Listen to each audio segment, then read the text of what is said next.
लंबे समय पहले रामापुरम नामक गांव में सांबड़ू और गौरी नामक पति पत्नी रहते थे। वो दोनों एक छोटे से घर में रहते थे। इनका एक मध्यम वर्ग परिवार था। सांबड़ू के पास 4 भैंस थे। वो हर सुबह उनसे दूध निचोड़कर उस दूध को बेचकर पैसे कमाता था। आए हुए उन्हीं पैसों से वो अपनी जिंदगी चलाता था। वो उन भैंसों को उसके घर के बाहर बांध देता था। हर सुबह और शाम वो हरी घास को लाकर उनको खिलाता था। ऐसे ही एक दिन जब वो अपने भैंसों को घास खिला रहा था, एक गाय कहीं से आकर वहां मौजूद घास को खाती है। और क्योंकि सांबड़ू को जानवरों से बहुत प्यार था, उस गाय को देख वो सोचता है कि बेचारी भूखी होगी, इसीलिए उस गाय को कुछ नहीं कहता है। वो गाय वहां की घास खाकर चले जाती है। अगले दिन सुबह वो गाय वापस आती है और घास खाकर चले जाती है। ये देख सांबड़ू की पत्नी गौरी उससे ऐसे कहती है, सुनिए, वो गाय हर रोज हमारे पास घास क्यों खा रही है? वही मैं भी सोच रहा हूँ गौरी। जानवर है इसीलिए मैं भी कुछ नहीं कह पा रहा हूँ। ठीक है जी, लेकिन आपको पता है ना, गाय का दूध सेहत के लिए बहुत अच्छा होता है, इसीलिए उस गाय का दूध निचोड़ो, हम पिएंगे। ठीक है गौरी। ये कहकर दूध के लिए कटोरी लाकर उस गाय का दूध निचोड़ता है। लेकिन उस गाय के दूध को सोने के रंग में देख वो चौंक जाता है। गौरी, गौरी, ये दूध देखो, सोने के रंग में है। सांबड़ू की चीखें सुन गौरी जब वहाँ पहुँचती है, सोने के रंग में दूध देख वो भी आश्चर्यचकित हो जाती है। ये क्या है जी? दूध सच्ची में सोने का रंग है? वही तो मुझे भी नहीं समझ में आ रहा गौरी। तब वो दोनों उस दूध को लेकर घर के अंदर रसोई घर में उसे उबालने की कोशिश करते हैं। उबालते वक्त वो दूध सांबड़ू और गौरी की आंखों के सामने ही चमकते हुए सोने की गांठ में बदल जाती है। ये देख सांबड़ू और गौरी खुशी और आश्चर्य एक ही साथ महसूस करते हैं। उसके बाद सांबड़ू उस गाय को उसके घर के बाहर बांधकर उसको खाने के लिए घास देकर सो जाता है। सुबह उस भैंस और गाय को रखे हुए जगह को साफ करने सांबड़ू जाता है। उस गाय के पास जाने पर वो देखता है कि उसके पैर के पास फिर से सोने का गांठ मौजूद है। आश्चर्य में तब वो उस गोबर को एक टोकरी में डालकर घर के अंदर जाता है। घर के अंदर जाकर गौरी, गौरी ऐसे उसके बीवी को पुकारता है। अपने पति की चीखें सुन गौरी वहां जाकर, क्या हुआ जी? ऐसे पूछती है। अरे ये देखो, उस गाय का गोबर भी सोना है। वो देख खुशी के मारे गौरी ऐसे कहती है, सुनिए, शायद हमें इस स्थिति में देख भगवान ने खुद इस गाय को हमारे घर भेजा है। मुझे भी ऐसे ही लगता है गौरी। मैं अब इस सोने को शहर ले जाकर इसको बेचकर पैसे वापस घर ले आता हूँ। सांबड़ू शहर जाकर उस सोने को बेचकर पैसे वापस घर ले आता है। उसके बाद ऐसे ही कुछ दिन सांबड़ू उस सोने के दूध और सोने का गोबर लेकर उसे शहर में बेचकर उन पैसों को जमा करता है। जमा किए उन्हीं पैसों से सांबड़ू और गौरी एक बड़ा घर लेते हैं और इतना ही नहीं, उन जानवरों के लिए भी एक बड़ा सा जगह लेते हैं।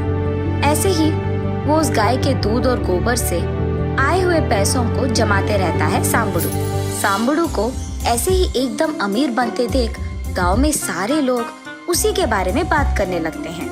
उसी गांव में रंगड़ू नामक एक आदमी को ये बात हजम नहीं होती है कि सांबड़ू इतने जल्दी इतना अमीर बन गया।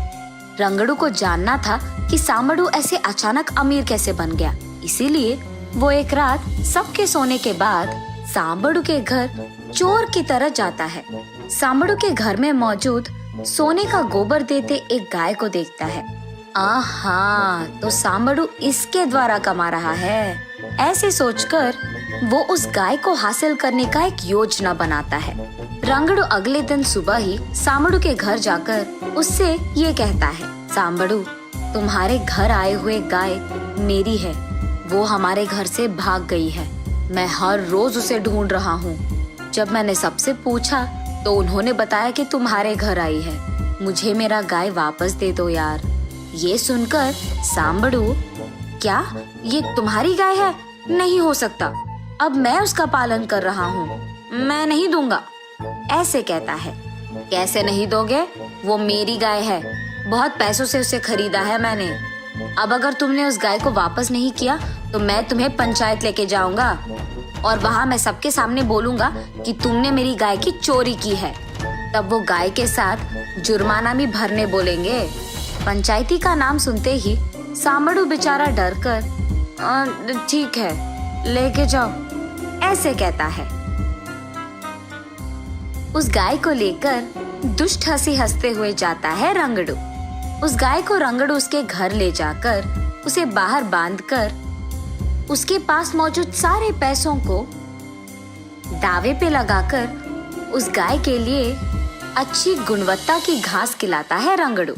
लेकिन बहुत खाने के बावजूद वो गाय थोड़ा भी गोबर नहीं देती है। दूध निचोड़ने का प्रयत्न भी करता है रंगड़ू, लेकिन दूध भी नहीं देती है वो गाय। लाख कोशिशों के बाद भी वो गाय रंगड़ू को कुछ नहीं देती है।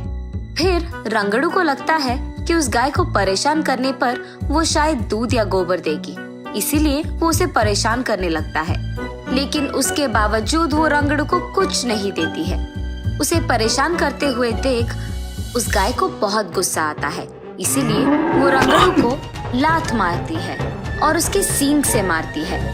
तब रंगड़ू को लगता है कि वो जानबूझकर उसके पेट में सारा सोना छुपाकर रख रही है, इसीलिए 2 दिन उसको कोई भी घास नहीं खिलाता है।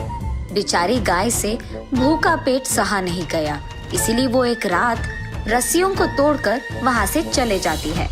रंगड़ू के लालच के कारण ना उसे सोना मिलता है और ना ही उसके पास कोई पैसे बचे रहते हैं, इसीलिए वो रोने लगता है और इसी विषय को जाकर सांबड़ू से कहता है, मुझे माफ करो सांबा, वो मेरी गाय नहीं थी।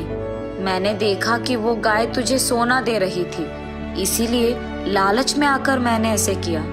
अब मेरी आशा ने ही मुझे निराश कर दिया है और मेरे पास कोई पैसे नहीं हैं। तुम क्या मेरी सहायता कर पाओगे? ऐसे विनती करता है।